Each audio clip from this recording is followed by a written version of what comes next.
서버이 제널라이 제이머시. 네, 어렵죠? 네네.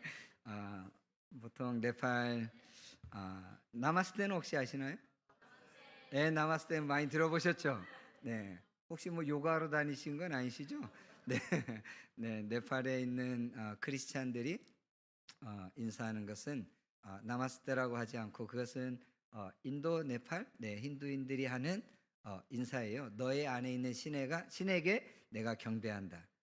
이런 뜻이에요. 네. 근데 크리스찬들은 그렇게 인사하지 않고 저의 멋이 이렇게 인사합니다. 저요 멋이 허 그래요. 네.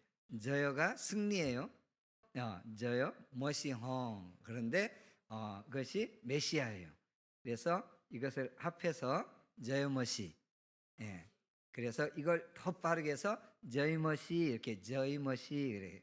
허를 빼고 저이머시 이렇게 이야기합니다. 그러면 승리 메시아. 네, 한국의 크리스찬보다 훨씬 낫죠? 아닌가요? 우리는 만나면 아이고 반가워 뭐 이러잖아요. 그렇지 않나요? 예, 오랜만이네 뭐 샬롬도 안 하고 할렐루야도 잘 안 하잖아요. 근데 네팔 크리스찬들은 처음 만나도, 그러니까 우리가 남과 북의 끄터리 살아도 무조건 크리스찬들은 저머시 이렇게 인사를 해요. 저 사람이 크리스찬이라는 것이 확인되면. 네. 그러니까 훨씬 더 우리보다 자신의 믿음을 나타내는 거죠. 믿는 사람이 있든 없든 말든 그 아무렇지 않고 그렇게 인사를 해요. 그러니까 나의 믿음을 다른 사람들에게 보이는 행위인 거죠. 크리스찬이 한 3% 정도 되거든요. 그 3% 정도 되는 그들 가운데에서 나 크리스찬이야, 나 예수 믿는 사람이야 라고 자신을 드러내는 하나의 믿음의 증인들인 거죠. 증거인 거죠. 네, 그러니까 어떻게 보면 우리는 어떻게 인사해요?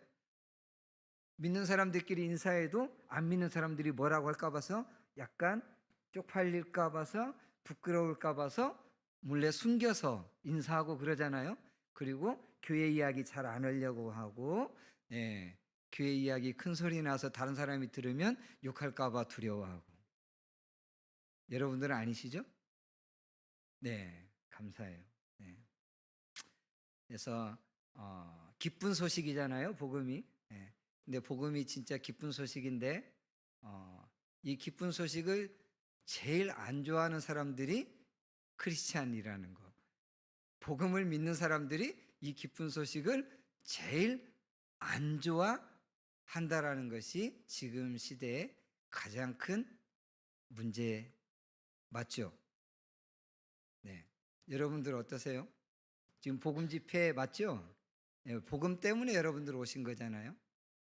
복음 때문에 모인 거고. 그런데 정말 우리가 교회에서 또 다른 밖에 나가서 크리스찬들을 만났을 때 복음 이야기하면 기쁜 소식인데 복음 이야기하면 짜증내요.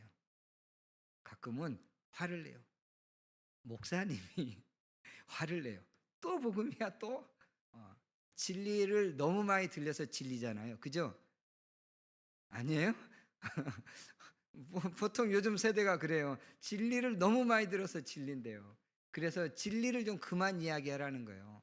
좀 세상 이야기, 좀 우리를 위로해 줄 수 있는, 그리고 뭔가 이 세상에서 성공하고 잘 되고 뭔가 잘 나갈 수 있는 좀 그런 이야기를 좀 해달라는 거예요. 진리 말고. 그건 너무 질린다는 거죠. 너무 많이 들었다는 거예요. 그래서 어떻게 보면, 그래서 정말로 무엇이 진리인지도 무엇이 복음인지도 모르고 헷갈리면서 여전히 나는 복음 안에 있다라고 착각하면서 살아가는 세대가 지금 세대라는 거죠. 네. 그래서 오늘 말씀 봐야겠죠? 네. 저에게 시간이 그렇게 많지 않아요. 네, 1시간 정도의 시간인데, 네.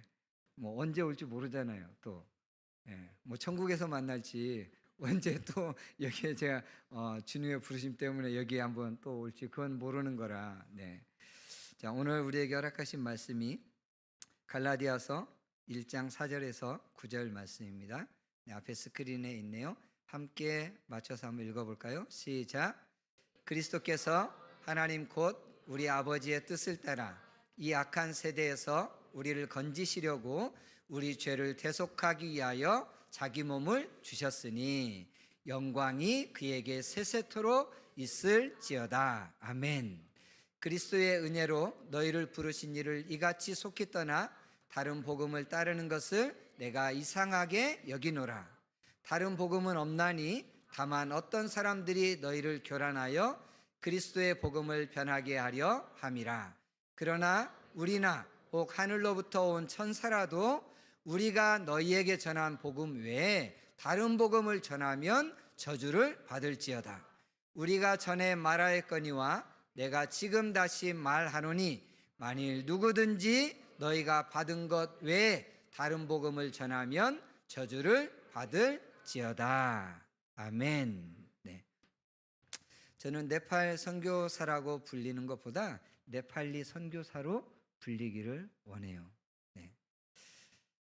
네팔에서 사역을 했기 때문에 네팔 선교사인 줄 알았어요. 근데 지금은 한국에서 사역을 하고 있어요. 한국에 들어와 있는 이주민들을, 네팔 이주민들을 섬기고 있어요. 그래서 한국에만 들어와 있는 네팔 이주민들이 한 10만 명 정도 돼요. 네. 그런데 한국 사람들이 모든 열방에 나가 있잖아요. 그죠? 그런 것처럼 네팔 사람들도 모든 열방에 흩어져 있어요. 왜 그렇게 흩어졌을까요? 왜 디아스포라가 됐을까요? 이스라엘 백성들, 매 초대교회의 크리스찬들이 무엇 때문에 흩어졌죠? 아니면 그 이전에 이스라엘 백성들이 왜 흩어져서 디아스포라가 됐죠? 네, 분명한 무엇인가 있었죠. 하나님의 말씀을 어겨서 흩어지기도 하고 핍박 때문이나 핍박이라는 어떠한 하나의 매개체 때문에 흩어지게 됐죠. 네. 근데 네팔 사람들은 가난이라는 이 매개체 때문에 디아스포라가 됐어요. 그래서 전 세계에 안 나가 있는 나라가 없어요. 네. 그래서 말레이시아만 해도 100만 정도 되는 청년들이 말레이시아에 나가서 돈을 벌고 있어요. 그래서 뭐 중앙아시아, 유럽, 뭐 아메리카, 아프리카 안 나가 있는 나라가 없어요. 그래서 그들도 나가서 있으면 한국 사람들처럼 속성이 좀 비슷해요. 그래서 커뮤니티를 만들고 크리스찬들은 교회를 공동체를 만들어가고 그렇게 살아가고 있어요.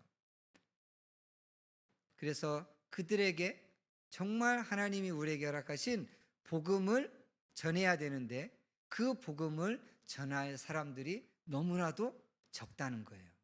네. 그래서 그냥 네팔 선교사로 불려야 할 것이 아니라 열방 가운데 흩어져 있는 모든 네팔리들을 섬겨야 하는 네팔리 선교사가 되어야 하는구나 라는 그 생각 때문에 저는 네팔리 선교사로 불려지기를 원해요. 그래서 인도, 북인도 쪽에 가면 네팔리들이 엄청 많거든요. 네. 그래서 어떨 때는 북인도에 가서 네팔리들에게 복음을 전하고 또 어떨 때는 네팔에 가서 복음을 전하고 또 네팔리가 아니더라도 또 스리랑카에 가서도 복음을 전하고 또 어느 곳에서든지 부르면 복음을 전하는 자리에 있어요. 그런데 복음을 전하다 보니까 이런 거예요. 네팔에서는 계속해서 훈련 사역을 하고 있습니다. 그래서 복음 캠프를 열어서 초대를 하면 누가 제일 안 올까요? 목회자가 제일 안 와요. 제일 필요한 게 누굴까요? 복음이 제일 필요한 게 누구일까요? 성도일까요? 목회자일까요? 목회자예요. 복음이 제일 필요한 건 목회자예요. 목회자가 복음으로 충만하지 않으면 성도들에게 뭘 전하겠어요? 복음 말고 뭘 전할 건데요? 교회를 잘 섬겨야 된다? 아니면 성공해야 된다? 도덕적으로 살아야 된다? 이 땅에서 이렇게 살아야 돼. 그런 도덕적인 어떤 윤리적인 것을 목회자가 가르치기 위해서 목회자가 된 건 아니잖아요. 그건 학교에서 세상에서 얼마든지 배울 수 있는 거잖아요. 근데 교회에서는 당연히 하나님 편에서 우리에게 주신 복음을 전해야 하는 거죠. 그래서 가장 목회자가 잘 알아야 하는 게 복음인데 목회자들이 안 온다는 거예요. 네팔에서 두 번째 도시가 포카라예요. 카트만두가 수도고 두 번째 도시가 포카라라는 지역이에요. 제가 그곳에 사역을 했는데 포카라에 있는 교회에 공문을 보냈어요. 원서를 해서 보냈어요. 목회자와 리더들만 위한 복음 캠프. 그래서 한 100여 개 되는 교회가 되니까 목회자와 그리고 장로님들 이렇게 하면 뭐 못돼도 한 300명 정도 되지 않겠어요? 제가 공문을 보냈어요. 목회자들, 리더들만을 위한 복음 캠프. 몇 명 왔을까요? 대답을 해 주셔야 돼요. 몇 명 왔을까요? 10명. 정말 믿음이 좋으세요.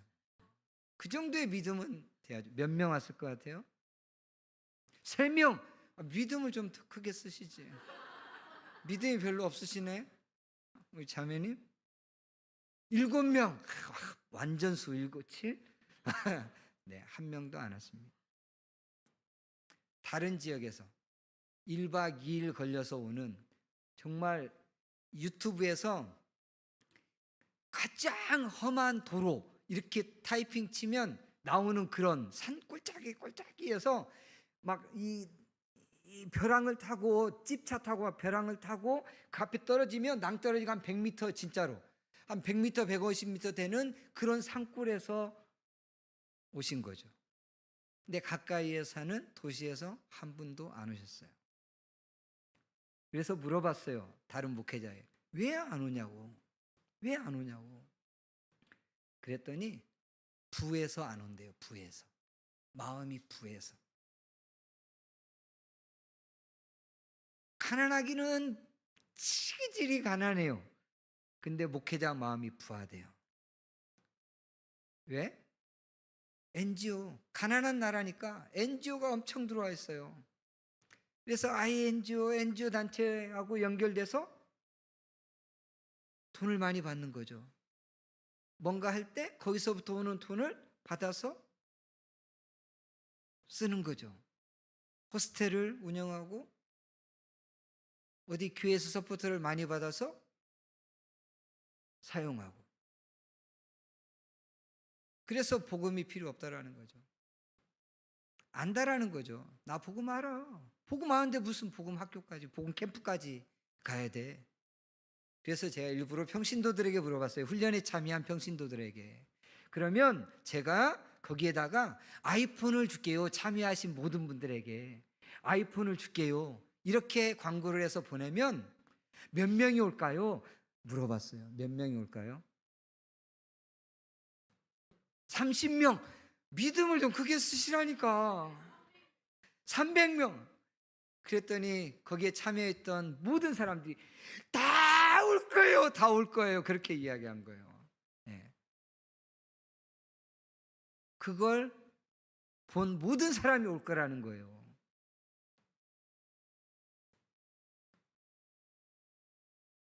좀 문제가 있죠? 네. 복음을 안다라고 이야기하는 사람들이 복음이라는 것을 제일 싫어하고 있다라는 증거예요. 자기가 알고 있다라고 착각하고 있는 거예요.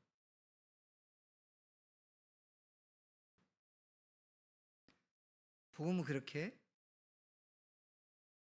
단순하지 않아요. 그렇게 쉽지 않아요. 쉽죠.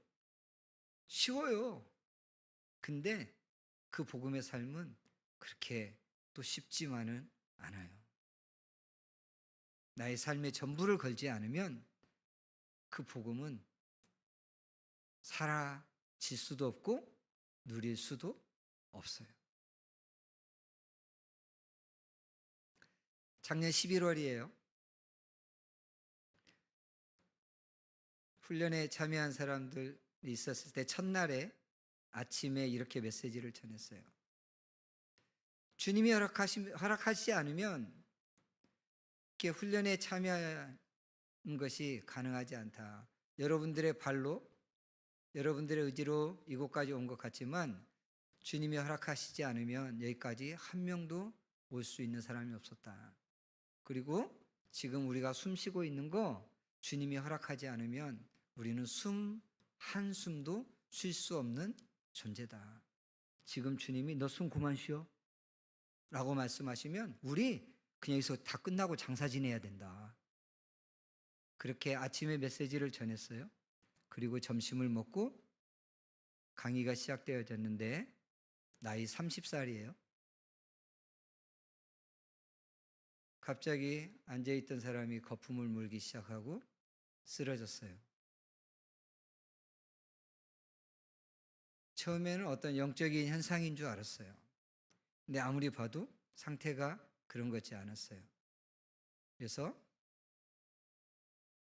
심폐소생술을 하고 앰뷸런스를 부르고 결국은 병원에 가다가 죽었어요. 몇 시간 지나지 않았어요. 한 4시간 정도? 네. 주님이 지금 우리에게 너 숨 그만 쉬어 라고 말씀하시면 우리는 숨 한 모금도 쉴 수 있는 존재가 아니다라고 선포하고 나서 4시간도 채 되기 전에 그냥 그렇게 주님 품에 갔어요. 우리의 힘으로 할 수 있는 것이 아무것도 없어요. 여러분들 정말 대단해요. 그런데 그 여러분들이 한 거 아니에요. 하나님이 여러분들에게 주신 은혜죠. 이 복음은 뭘까요, 도대체? 저는 그 친구가 그 메시지를 듣고 4시간도 채 되기 전에 주님 품에 가는 걸 보면서 이 복음이 도대체 뭐야?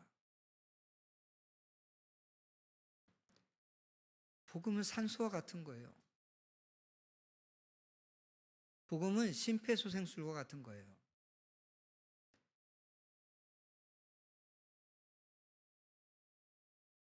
산소 없이 우리가 살 수 없잖아요. 근데 산소를 지금 쉬고 있는데 그게 충분하지 않아요. 심폐소생술을 해줘야 되잖아요. 근데 알겠어요. 요즘 어때요? TV 여러분들 많이 접하면 요즘에 쓰러져가지고 어떤 간호사가 갑자기 나타나서 심폐소생술을 해서 살아났네. 아니면 어떤 의사가 어떤 그 소방관이 이런 거 많이 접하셨잖아요. 뉴스를 통해서. 그래서 살아난 거잖아요. 심폐소생술을 통해서. 근데 그 친구는 어땠냐면 이랬어요. 처음엔 몰랐어요. 그래서 중간에 시간이 솔찬히 흐른 뒤에 심폐소생술을 했어요. 그리고 앰뷸런스를 불렀어요. 근데 앰뷸런스에 산소호흡기가 없었어요. 말했어요. 왜 산소호흡기가 없냐고. 뭐 없었대요. 없대요. 할 말이 없는 거죠. 없대는데 어떻게? 가다가 사서 든대요. 병원에 가면서 사다가. 어디에서 사서는요? 결국은 병원에 도착하자마자 죽은 거예요. 네. 바로 이 복음은 그와 같은 거예요. 네. 산소와 같은 거고 죽음에 처해 있는 우리에게 다시 살릴 수 있는 심폐소생술과 같은 거예요. 지금 내가 죽어가고 있는데도 죽어가고 있다라는 것조차도 인식하고 있지 못하는 우리에게 산소를 공급하고 숨을 쉴 수 있도록, 우리의 힘으로 할 수 없으니까 할 수 있도록 심폐소생술을 해주는 거예요. 그리고 산소를 인위적으로 넣어주는 거예요. 살아날 수 있도록. 그렇다면 우리가 이 땅에 살아가면서 바로 이 복음을 접하고 듣고 있는데 어떠한 복음을 우리가 지금 찾고 구하고 있냐라는 거죠. 수많은 기쁜 소식들이 있잖아요. 네. 어떤 것이 우리에게 정말 기쁜 소식이 되냐는 거예요. 어떤 것이. 여러분들에게 진짜로 기쁜 소식이 되는 게 뭐냐는 거예요. 나에게 가장 기쁜 소식이 뭘까? 언제 나는 가장 기쁠까?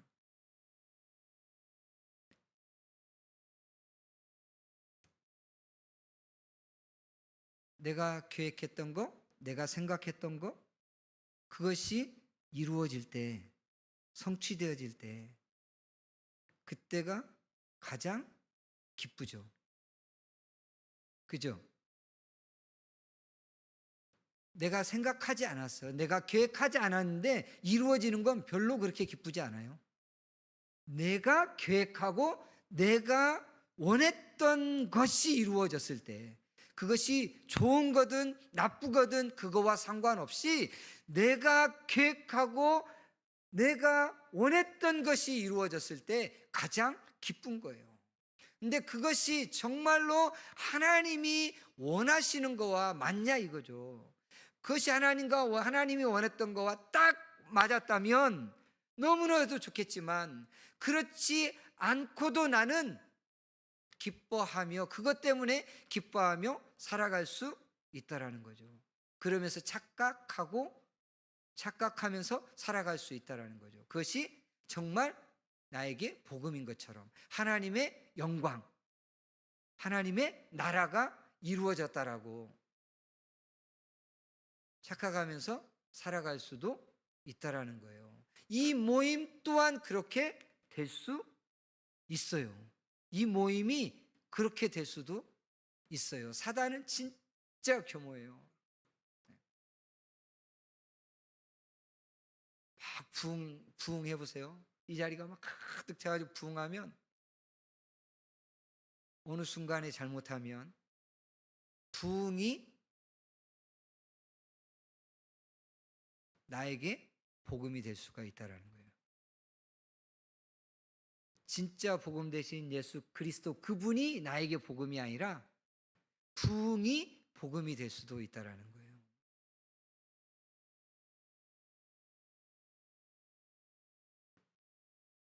그래서 나는 내가 정말로 원하고 있는 거, 그리고 복음이라는 것을 주신 하나님이 정말로 원하는 그 복음이, 기쁜 소식이 무엇인지 우리가 정확하게 알고 있어야 하는 거예요. 그래서 오늘 말씀에 뭐라고 이야기하냐면 이렇게 말씀하고 있어요. 그리스도께서 하나님 곧 우리 아버지의 뜻을 따라 이 악한 세대에서 우리를 건지시려고 우리 죄를 대속하기 위하여 자기 몸을 주셨다라고 그렇게 말씀하고 있어요. 그래서 그리스도의 은혜로 너희를 부르신 일을, 그런데 너희들이 지금 어떻게 됐냐? 그리스도의 은혜로 너희를 부르신 일을 너희가 속히 떠났어. 그리고 다른 복음을 따르고 있는데 참 이상하다디네. 즉 뭐예요? 예수 그리스도의 복음, 십자가의 복음, 이것은 은혜의 복음이라는 거예요. 은혜가 뭔지 아시죠? 뭐예요? 은혜가 뭐예요? 그렇죠. 하나님이 자격 없는 자에게 값 없이 주신 선물이잖아요. 자격 없는 자에게, 자격이 있어서 주신 게 아니고 자격 없는데 0.1111111%, 0.000000001%도 자격이 없는데 하나님이 일방적으로 우리에게 주신 선물이 은혜인데 그 은혜의 복음을 주셨는데 속히 떠나서 지금 다른 복음을 따르고 있다라는 거예요. 그래서 이상하다라는 거예요. 진짜 니네 이상하다. 내가 어떻게 이 복음을 줬는데 어떤 다른 복음? 이 땅에서의 성공, 좋은 직업, 좋은 결혼, 잘된 결혼, 훌륭한 선교사, 성장한 교회, 성공한 자녀들,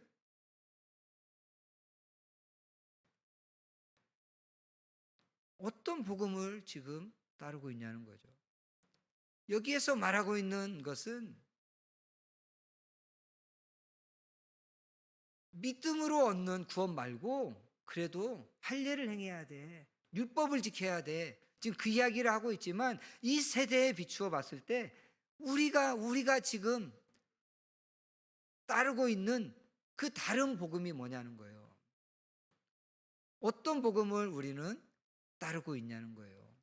정말 하나님 편에 주신 십자가의 복음, 그리스도의 복음, 은혜의 복음을 제껴놓고 지금 찾고 있는 다른 복음, 어떤 복음을 따르고 있냐는 거예요. 다른 복음은 없다. 다른 복음은 없어.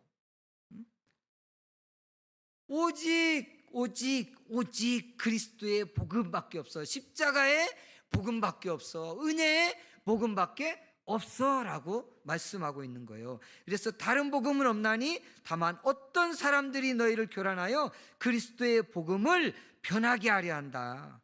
근데 이 복음, 하늘로부터 온 천사라도 우리가 너희에게 전한 복음 외에, 이 십자가의 복음 외에 다른 복음을 전하면 저주를 받을 거야. 우리가 전에 말하였잖아. 근데 내가 지금 다시 말하는데 만일 누구든지 너희가 받은 그 복음, 십자가의 복음 외에 다른 복음을 전하면 저주를 받을 거야. 그래서 우리가 찾아야 할 복음, 우리가 붙잡아야 할 복음은 다른 복음이 아니라 십자가의 복음이라는 거예요. 십자가의 복음. 이 십자가의 복음을 붙잡지 않으면 결코 이 땅에서 우리의 삶 안에 진정한 기쁜 소식이 될 수 있는 것은 없다라는 거예요. 잠깐의 기쁜 소식은 될 수 있어요. 진짜로. 그런데 정말로 하나님이 주고 싶으셨던 영원한 기쁜 소식은 될 수 없다라는 거예요. 그래서 우리가 붙잡아야 할 복음은 십자가의 복음이에요. 그래서 사도 바울은 이 십자가의 복음을, 하나님이 주신 이 십자가의 복음을 어느 누구보다도 자신의 전부를 들여서 외쳤던 사람이 사도 바울 아니에요? 네. 그가 외쳤던 이 십자가의 복음을 성경은 이렇게 이야기해요. 고린도전서 1장 17절 18절에 이렇게 이야기해요. 그리스도께서 나를 보내심은 세례를 베풀게 하려 하심이 아니다. 오직 복음을 전하려 하려 하심이로되 말의 지혜로 하지 아니함은 그리스도의 십자가가 헛되지 않게 하려 함이다. 십자가의 도가 멸망하는 자에게는 미련한 것이지만 구원을 받는 우리에게는 하나님의 능력이다라고 그렇게 말씀하고 있어요. 멸망하는 자들에게는 미련한 거예요. 그런데 우리는 뭐가 된다라는 거예요? 하나님의 능력이 된다라는 거예요. 이 세상에서 기쁜 소식이라고 모든 걸 얻었는데 마지막에 멸망하는 자리에 있으면 무엇이 유익하죠? 이 땅에서 어마어마하게 성공했는데 주님 앞에 섰을 때 멸망의 자리로 간다면 뭐가 유익하죠? 뭘 들고 갈 수 있죠? 저희가? 뭘 가지고 갈 수 있죠? 이 땅에서의 어떤 성공을 우리가 가지고 갈 수 있죠? 이 땅에서 어떤 재물을 우리가 들고 갈 수 있죠? 어떠한 것도 가지고 갈 수 없어요. 내 이름 섞지 않아도 내 마음대로 가지고 갈 수 없어요.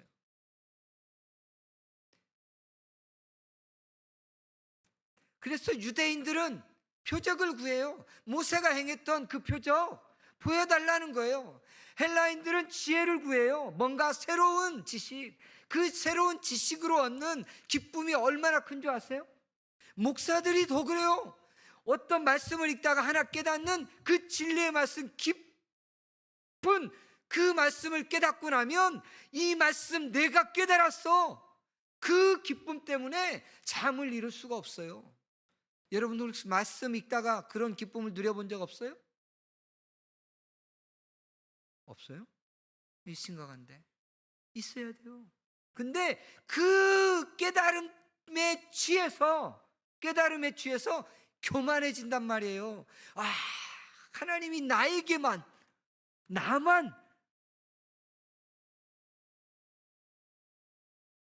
그러니까 헬라인들이 얼마나 이 새로운 지혜, 뭔가 신박한 그 지식을 찾았겠어요.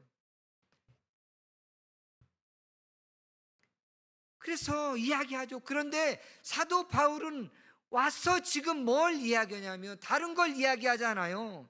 우리는 십자가에 못 박힌 그리스도를 전한다. 어떤 기적? 아니, 그거 말고 나를 이 죄 사망 가운데서 살린 이 십자가에 못 박힌 그리스도를 나는 전한다. 유대인들은 그래서 유대인들에게는 꺼리끼는 것이다. 십자가에 못 박히는 거, 나무에 못 박히는 것은 뭐예요? 저주를 받은 자가 못 박히는 자리예요. 뭔가 어마어마한 모세처럼 기적을 보여서 우리를 구원해낼 그런 메시아. 근데 그런 메시아를 기대했는데 그냥 십자가에 못 박혀 죽어버린 저주를 받은 자 예수. 자기들에게는 아무 의미가 없는 거예요. 이방인에는 미련한 거예요. 어떻게 십자가에 못 박혀 죽었는데, 예수가 죽었는데 어떻게 살아? 그걸 믿는다고 다 구원을 받아? 그걸 믿는다고 죄가 사해져? 이게 이해가 가세요? 안 갈 거 아니에요. 그러니 미련하다고밖에 할 수 없죠. 저런 미련. 어떻게 십자가에 못 박혀 죽었는데 그걸 믿는다고 구원을 받아? 어떻게 죄가 해결이 돼? 그런데 사도 바울은 그들보다 훨씬 더 많은 것을 배웠어요. 똑똑해요. 그런데 사도 바울이 이야기하는 건 뭐예요? 나 다른 것 전하지 않고 십자가에 못 박힌 그리스도를 전한다. 다른 거 아니라. 이 십자가만이 우리를 살릴 수 있는 거야. 다른 게 우리에게 복음이 될 수 있는 게 아니라 이 십자가가 우리에게 복음이야 라고 이야기하고 있는 거예요. 그래서 계속해서 이야기하는 게 내가 너희 중에 예수 그리스도와 그가 십자가에 못 박힌 것 외에는 아무것도 알지 아니하기로 나는 작정했어. 다른 거 너희들 몰라도 돼. 오직 십자가에 못 박힌 거, 예수가 그리스도이고 그가 십자가에 못 박힌 것만 너희들이 안다면, 그것이 너희들의 삶 안에 알미 실제가 된다면 너희들 진짜 살 수 있어. 너희들 구원받을 수 있어. 진짜 너희들 만족한 삶을 살 수 있어. 기쁜 삶을 살 수 있어 라고 말하고 있는 거예요. 어느 누구보다 많은 걸 가진 사람이에요. 명성, 지식.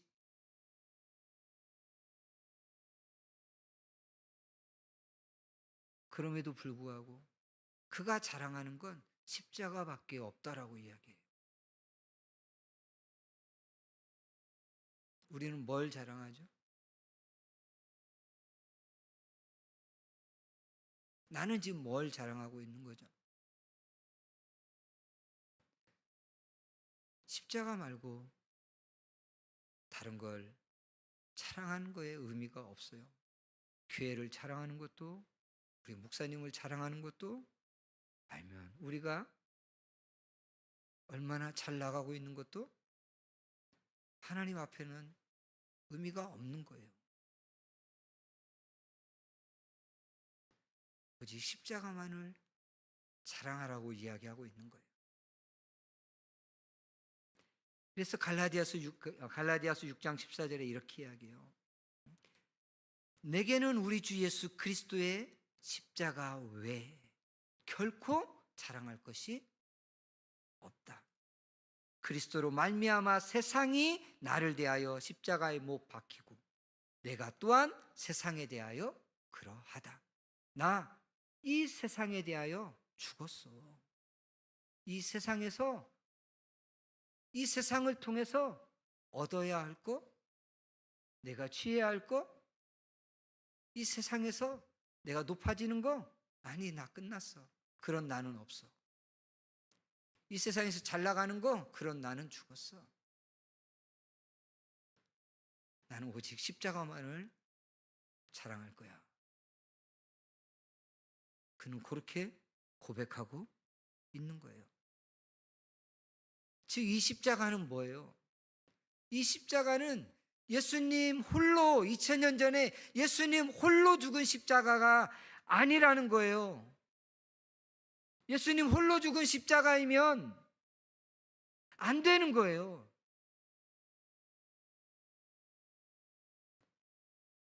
나도 함께 죽은 십자가여야 하는 거예요. 나도 함께 죽은 십자가. 세상이 나에 대하여 나를 대하여 십자가에 박히고 못 박히고 내가 또한 세상에 대하여 그러하다라고 말하는 건, 나도 십자가에, 예수님 2000년 전에 십자가에 못 박혀 죽으셨을 때 나도 죽은 십자가라는 거예요. 그래서 갈라디아서 2장 20절 말씀에 내가 그리스도와 함께 십자가에 못 박혔나니, 누가? 내가 나 죽었어. 그건 언제? 2000년 전에 예수님이 십자가에 못 박힌 그때 내가 그리스도와 함께 십자가에 못 박힐 것이니, 아니요, 못 박혔나니. 현재 완료형으로 끝나버렸어요. 박혔나니. 그런즉 이제는 내가 사는 것이 아니야. 오직 내 안에 그리스도께서 사시는 것이다. 이제 내가 육체 가운데 사는 것은 나를 사랑하사 나를 위하여 자기 자신을 내어주신 그리스도 안에서, 그 사랑 때문에 내가, 그 아들의 그 사랑 때문에 내가 믿음 안에서 살아가는 것이다 라고 말하고 있는 거예요. 예수님 홀로 죽은 십자가가 아니라 예수님 2000년 전에 못 박혀 죽은 그 십자가가 내가 죽은 십자가로 믿음으로 여겨야만 하는 거예요. 그래야만 이 십자가의 복음이 우리의 삶 안에 실제 되어질 수 있는 거예요. 무엇에 근거해서? 보여지는 현상에 의해서? 아니요. 진리에 근거해서.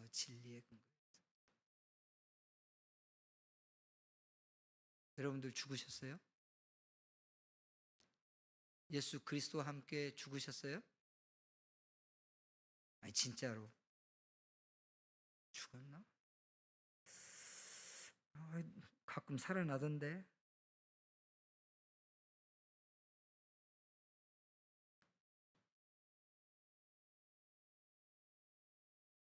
제가 어느 수련회에 갔어요.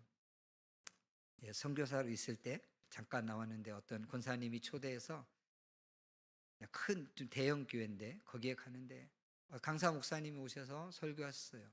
첫날부터 은혜를 많이 주셨어요. 진짜로. 메시지도 너무 좋았고 마지막 메시지가 갈라디아서 2장 20절 말씀이었어요. 주옥 같은 말씀이었어요. 내가 죽어야 돼. 목사가 죽어야 되고 장로가 죽어야 되고 권사가 죽어야 돼. 내가 죽지 않으면 교회의 부흥은 결코 있을 수 없다고 메시지 전해주셨어요. 근데 죽는 방법을 안 가르쳐 주셨어요. 자매님, 어떻게 죽어요? 내가 죽어야 교회가 부흥한다니까요. 그죠? 맞죠? 나의 옛사람 병들어서 내가 원하는 대로 살고 싶어하는 내가 죽어야 되잖아요. 나만을 찾던 내가 죽어야 되잖아요. 어떻게 죽어요? 나를 부인해. 어떻게? 시집 가면 돼요? 부인하라고?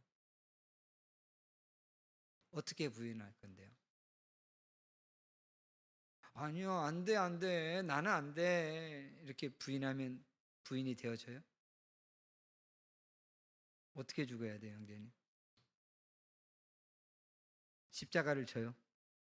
어디? 여기 십자가 없네. 십자가 목걸이를 지면 될까요? 자기 십자가가 뭔데요?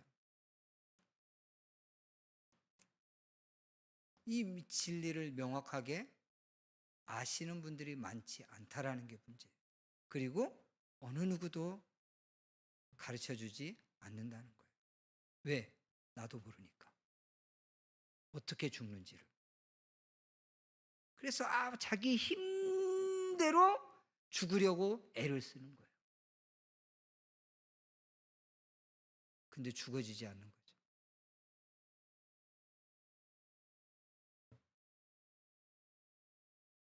근데 너무 심플해요. 진리는.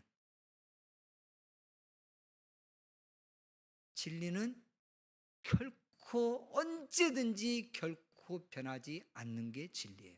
맞죠? 진리가 변한다? 들어보셨어요? 1 플러스 1은 2. 진리예요? 진리가 아니에요? 진리예요? 잘 대답하셔야 돼요. 이제 탄로가 날 때가 됐어요. 진리예요? 진리가 아니에요? 진리일까요? 그럴까요? 대답을 하기는 자매님 1 플러스 1은 2. 진리예요? 진리 아니에요? 네, 대답을 해주세요. 시간이 별로 없어요. 진리가 아니에요? 네, 그건 뭐예요? 그건 뭐예요? 진리는 아닌데. 사실, 네, 그렇죠. 맞아요. 약속이에요. 1 플러스 1이 2라는 건 약속일 뿐이에요. 이건 진리가 아니에요. 오늘 네팔에서 1 플러스 1은 3으로 하자. 그렇게 법을 만들면 한국은 2인데 네팔은 3이 돼요. 진리가 아니에요. 진리는 하나님의 말씀만 진리예요.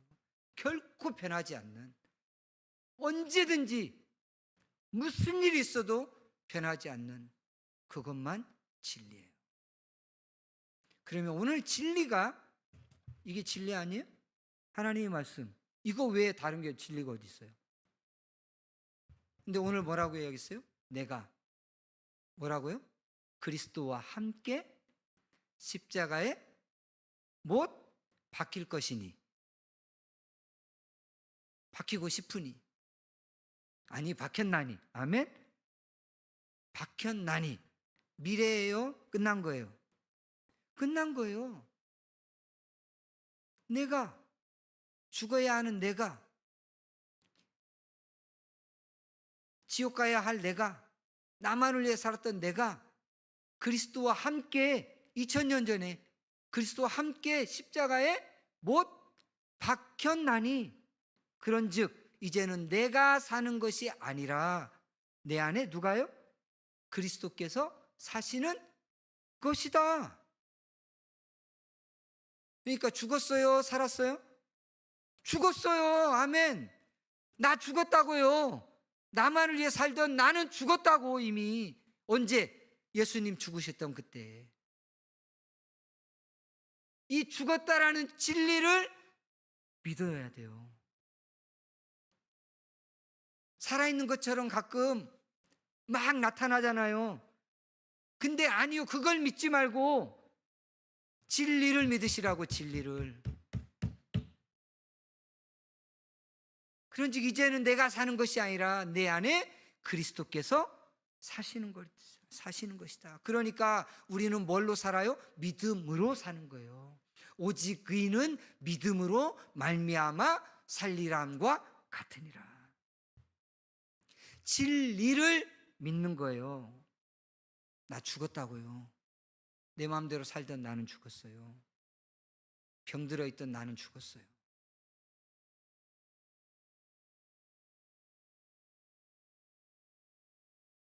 이게 십자가의 복음의 핵심이에요. 그래서 계속 뭘 해야 돼요? 자기를 부인하는 거예요. 병든 나를 부인해야 되는 거예요. 그러니까 누가복음 9장 23절에 뭐라고 이야기를 해요? 아무든지 나를 따라오려거든 자기를 부인하고 자기 십자가를 지고 나를 따르라. 자기 십자가 지라니까 이 십자가 지고 따르는 거예요? 아니요. 너 죽은 그 십자가, 예수님과 함께 죽은 그 십자가 늘 기억하고 새겨서 진리의 근거에서 그걸 믿음으로 취해서 나를 따르라는 거예요. 그러면 이 십자가의 복음이 실제 되어지면 어떤 삶을 사냐는 거예요. 어떤 삶을. 그래서 십자가의 복음이 실제 되어진 사람은 부활의 복음이 실제 되어져야 하는 거예요. 부활의 복음. 이 부활의 복음이 실제 되어지지 않으니까 우리가 이렇게 십자가를 외치지만 부활의 복음이 실제가 안 되니까 이 부활의 복음 안에 넣어주신 그 영광을, 그 축복을 누리지 못하는 거예요. 늘 십자가만 고민하다가 눈물만 짜고 끝나는 거예요. 부활의 복음은 뭐예요? 새 생명의 복음이 새 생명의 복음. 오이나 아닙니까? 죄송해요. 네파르가 튀어나왔어요. 부활의 복음은 새 생명의 복음이라고요. 아니에요? 부활하시고 나서 예수님이 부활한 뒤에 우리에게 뭘 주신 거예요? 새 생명을 주신 거예요. 새 생명을.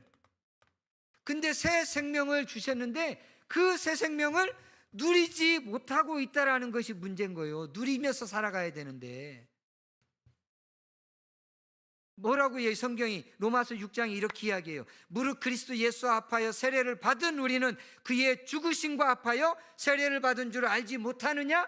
세례를 받았다는 건 뭐예요? 나 예수 그리스도와 함께 죽었어, 장사되었어, 그리고 다시 살아났어 라고 하는 이 복음의 핵심 진리를 믿었던, 고백했던 사람이 교회 안에서, 모든 공동체 안에서 받는 하나의 세레모니 아니에요?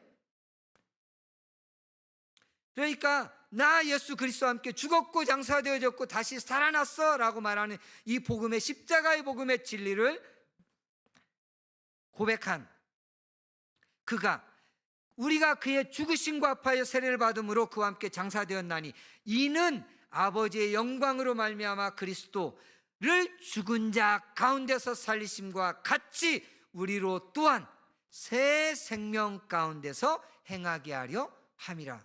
무슨 생명이요? 새 생명 가운데서. 그러면 새 생명 가운데서 행하는 사람이 아무 능력도 없고 그냥 지질이 궁상만 떨면서 날마다 교회 와가지고 눈물만 십자가 눈물만 질질 흘리면서 살라고 새 생명을 주셨을까요?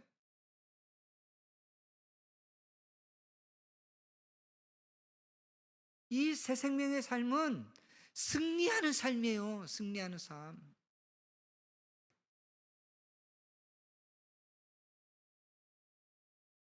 이 새 생명의 삶은 진짜 우리가 아주 풍성하게 누리면서 살아가는 삶이에요.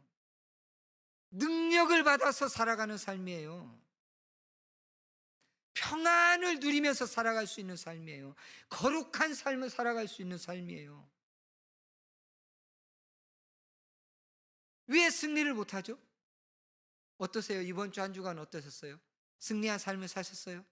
자, 나는 진짜 승리한 삶을 살았어요. 손 들어보세요. 난 진짜 이번 주 망했어요. 손 한번 내려보세요. 승리한 삶 살고 싶지 않으세요? 그죠?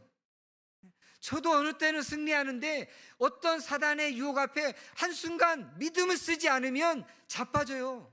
넘어져요. 아!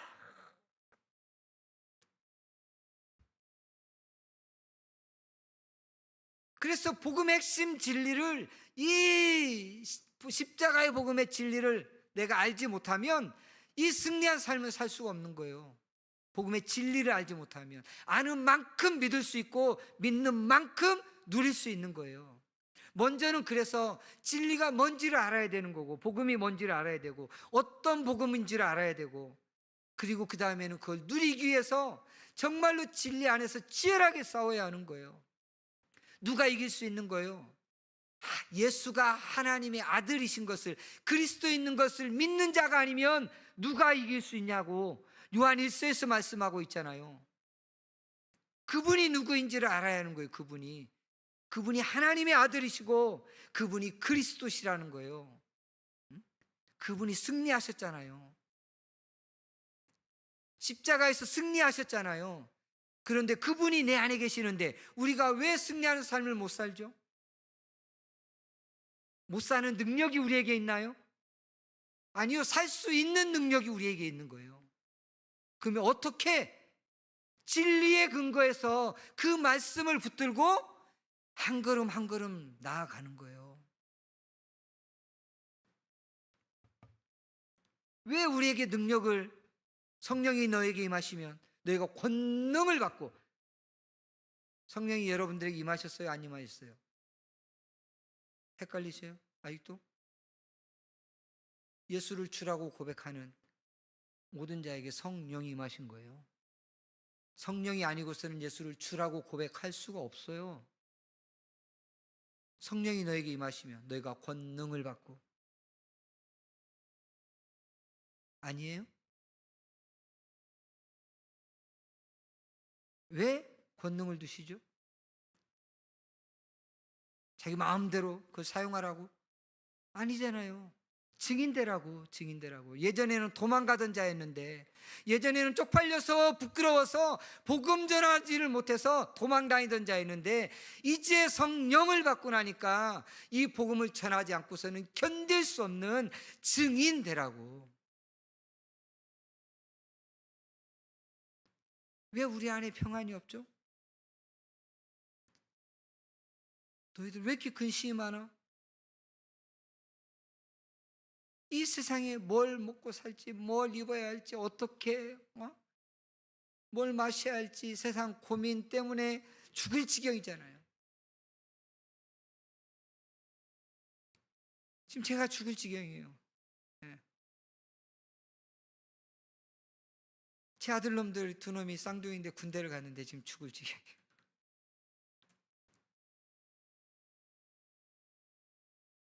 한 놈은 공군을 갔어요. 다다음 주에 휴가를 나오는데 선임들 휴가고 겹쳐가지고, 좀 애가 지혜로워야지. 선임들이 휴가 날짜가 맞으면 뭐라고 이야기해야 돼요? 먼저 가셔야죠. 저는 나중에 가겠습니다. 그래야 되잖아요. 이게 지혜가 없어가지고 날짜가 맞아가지고 또 찍혔다는 거예요. 야, 좀 지혜롭게 좀 해라. 한 놈은 사회복무요원으로 지금 훈련소에 갔는데, 군대가 불합리하잖아요.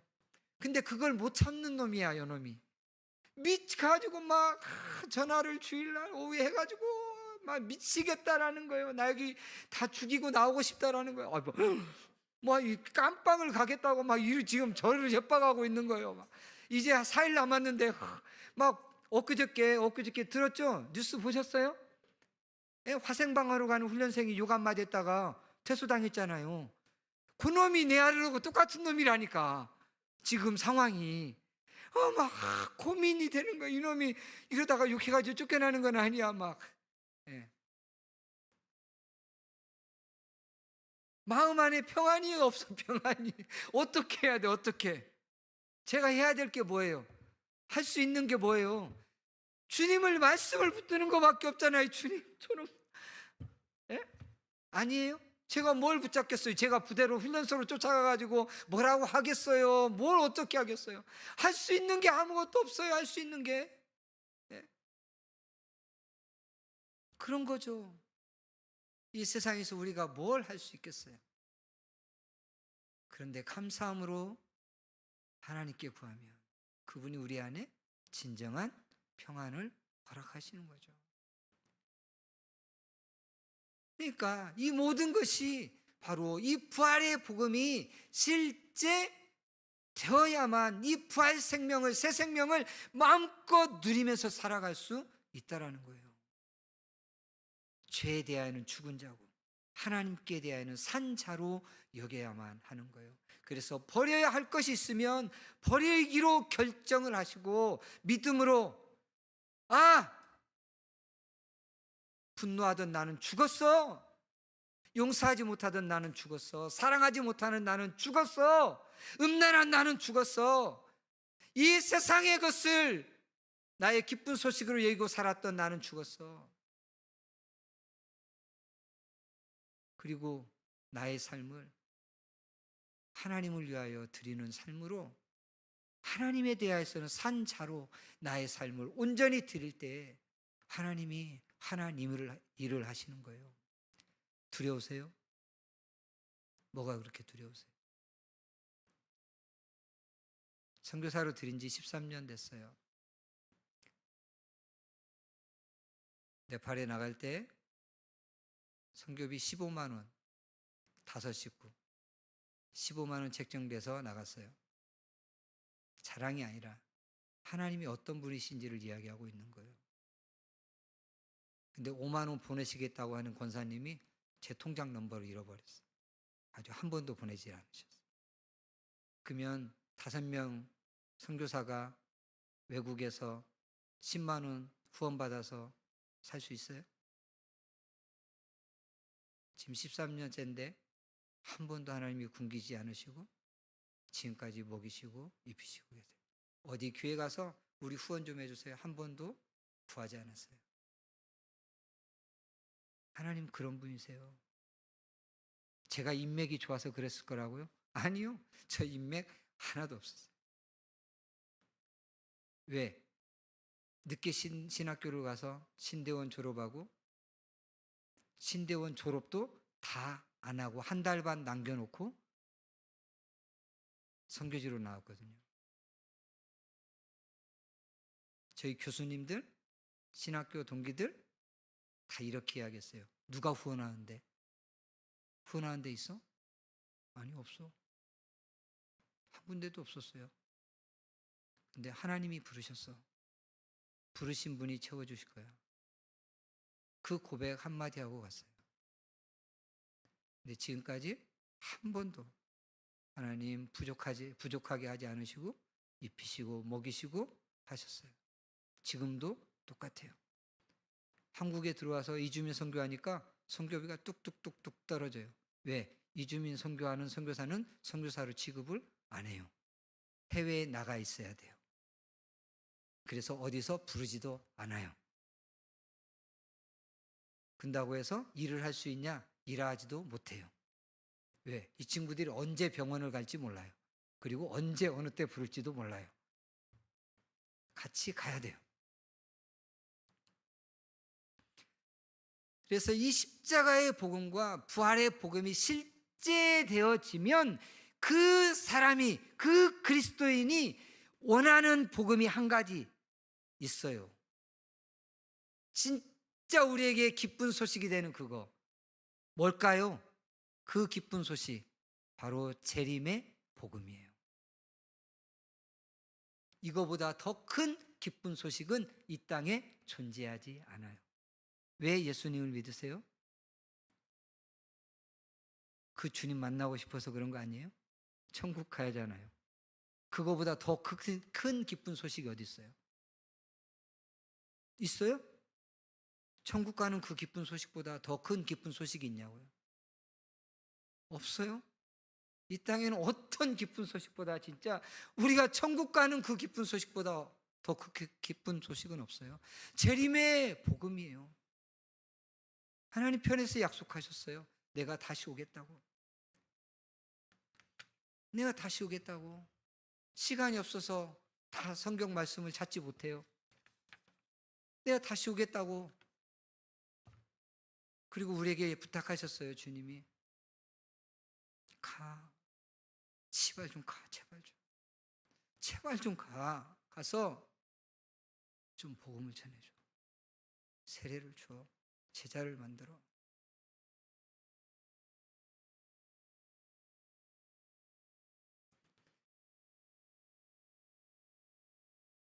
근데 지금 왜 이렇게 안 오실까요?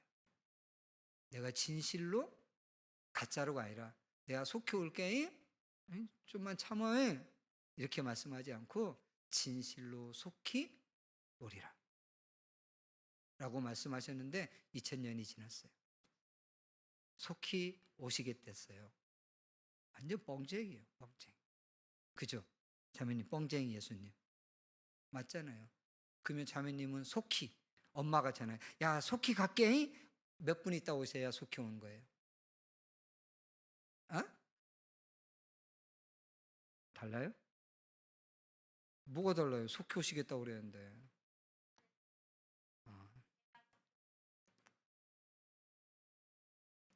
하여튼 속히 오시겠다잖아요. 아니, 그러니까 예수님이 속히 오시겠다고 그랬는데, 예. 아버지가 속히 오시겠다고 그랬어요. 몇 분 있다 오셔야 돼. 몇 분 전 얼마나 걸려야 진짜 속히 오셨네요 이렇게 말할 수 있어요. 10분. 그렇지. 그 정도는 돼야죠. 예? 예. 근데 2000년이 지났어. 아니, 다 잊어버렸어. 다 잊어버렸어. 우리도 잊어버리고 예수님도 잊어버리고. 예. 왜 그럴까요? 그러면 왜 속히 오시겠다라고 말씀하셨는데 왜 이렇게 안 오시냐는 거예요. 다른 이유가 없어요. 다른 이유가 없어요. 우리가 회개하고 돌이키기를 원하시는 거예요. 한 영혼이라도 더, 한 영혼이라도 더 회개하고 돌이키기 위해서 하나님이 참고 참고 참고 또 참고 또 참고 또 참고 계시는 거예요. 하나님은 모든 사람이 구원을 받고 진리에 이르기를 원하세요. 그래서 너무나도 오고 싶으신데 그 오고 싶은 그 마음을 스스로 거부해 가면서 견디고 참고 계시는 거예요. 나 하나 때문에 그랬던 거예요. 나 하나 때문에. 하나님이 참지 않으셨으면 저는 지금 지옥에 있을 거예요. 진짜로. 저 완전 지 맘대로 살았거든요. 모태신앙인데 365일 중에 350일을 술 처먹고 운전하면서 다녔어요. 술, 여자, 담배, 싸움 안 해본 거 없어요. 생긴 것이 이렇게 생겼다고 우습게 보시면 안 돼요. 저 해병대 나왔어요. 기수가 어떻게 된 줄 아세요? 666기. 무섭죠? 666.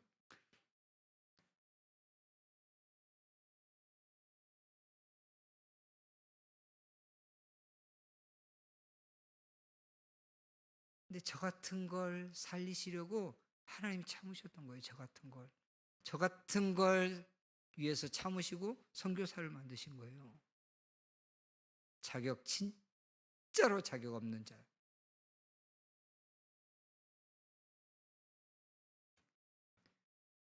여러분들 때문에 주님이 참으시고 다른 누구 때문에가 아니에요. 그러면 주님이 말씀하신 내가 진실로 속히 오리라 말씀하신 그 주님의 고백 앞에 아멘, 주 예수여 오시옵소서 라고 외칠 수 있는 사람은 누구예요? 누가 그 외칠 수 있어요? 누가 그걸 외칠 수 있냐고요?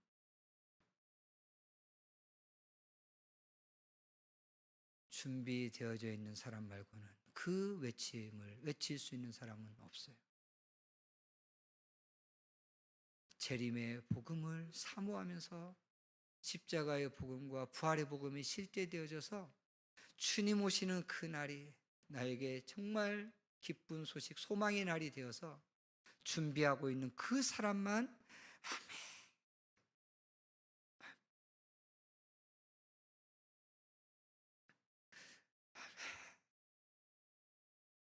주 예수여 오시옵소서 라고 외칠 수 있는 거예요. 준비되어 있지 않는 사람은 그 외침을 결코 한마디도 외칠 수 없을 거예요. 여러분들은 어떤 복음을 정말 사모하고 기다리고 계세요? 한 가지만 말하고 마치겠어요.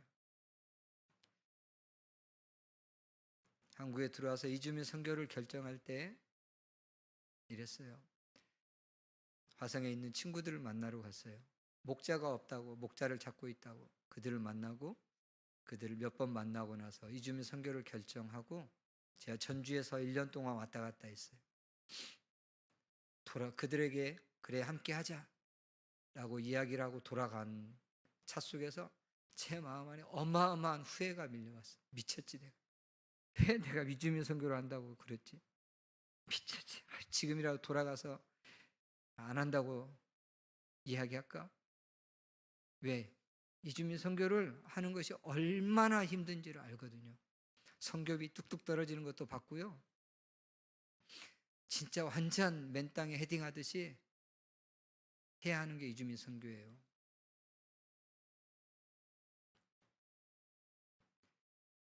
그걸 봤거든요. 선교지에 가 있으면 해외 선교사라고 목사님들이 대접도, 성도님들이 대접도 잘해주세요. 그리고 여기저기 부르세요. 근데 이주민 선교를 하면 선교비는 뚝뚝 떨어지고 부르는 사람은 하나도 없어요. 그리고 선교사 취급도 하지 않아요. 한국에 있다는 이유로. 그럼 돈이 더 들 거 아니에요? 아니에요? 선교지에 있는 것보다 재정이 더 많이 들어요. 살고 먹고 사는 게 얼마나 더 많이 필요한데요. 그리고 그들을 섬겨야 되잖아요. 선교지에서 쓰는 재정보다 여기에 쓰는 재정이 더 많이 들어요. 내가 미쳤지. 그냥 선교지 나가지 뭐 한다고 내가 미쳤다고 해서 이주민 선교를 한다고 했을까?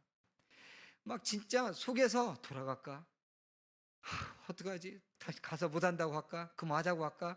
그냥 가족들 여기 남겨두고 나만 선교지를 갈까?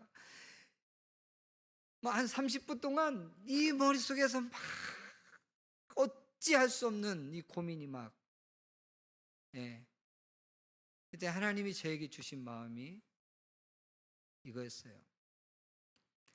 하나님의 나라가 단 하루라도, 한 시간이라도 빨리 올 수 있다면 하나님이 부르신 그 자리가 가장 완전한 자리지. 아, 그래.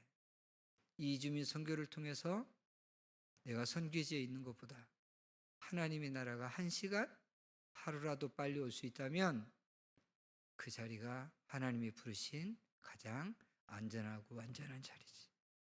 그리고 아멘 했어요.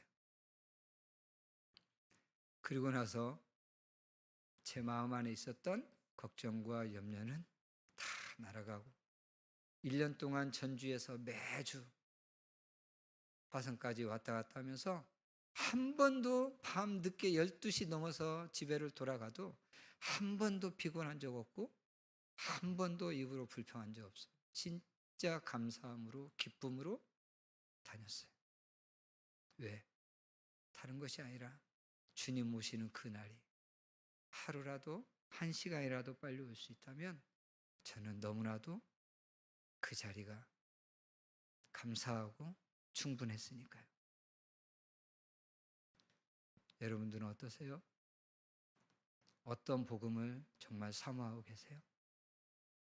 십자가의 복음, 부활의 복음, 그리고 예수 그리스도의 재림의 복음이 여러분들의 삶 안에 실제되어서 여러분의 삶의 전부를 들여 그날을 사모하고 기다리는, 그냥 막연히 기다리는 자가 아니라 예비하는 그리스도인이 되었으면 좋겠습니다.